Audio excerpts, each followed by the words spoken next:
Good afternoon, good morning, good evening, everyone. Welcome to our Exchange Rates UK TV daily video on our Forex markets. It is the 25th, sorry, not 25th, it's the 5th of February 2021. And it's 12:25 p.m. Eastern Standard Time as I'm talking right now on Fox Business and CNBC. President Biden is just starting his presser, going over his stimulus plan for the economy.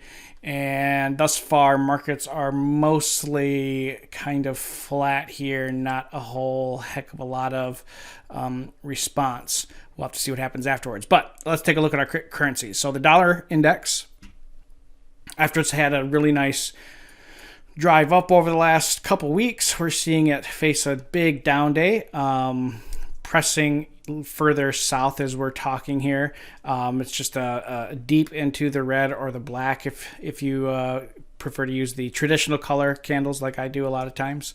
But we're down 0.53%. So, of course, we're seeing a big bounce across the board in some other currencies. Okay, so the Australian dollar, much higher. It's up 0.88%. The Aussie yen, same thing. In fact, the Aussie yen is creating, it's very close to creating some new, these would be 3-year highs, 3.25-year highs. We looked at the euro yen yesterday. The euro yen is spiked up. I'm still bearish on this guy. I still have an active short. I'm about 80 pips. It's about 80 pips against me, but that's fine because my stop isn't for another, I don't know. It's a ways up there. It's a ways up there yet. Depending on how today goes, I may add another short, another lot short at near the close at the market, or I'll just put in a limit order near the open on Sunday. But across the board, we're seeing some prices move up here. I don't think these are trend changes or continuation moves. I think we still see some. I think we're just seeing some profit taking going on, and that we will continue to see this scenario play out here. Because again, you got to take a look at the broader view here on charts like the 3-week chart, where there are a lot of things just really eking towards some further downside moves. Regardless of the bounce that is currently going on, we've got to be very, very careful of playing too much into the idea that we continue to see things go on. They certainly can, but I am looking at some. I'm still going to keep preaching until it changes. That there is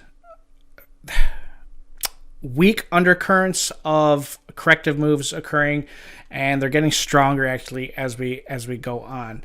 On the weekly chart, looking at the euro yen still, and we're seeing it kind of get congested here. We have sloping down of the percent B and the RSI. Excuse me. The euro dollar on the weekly chart, not a huge response.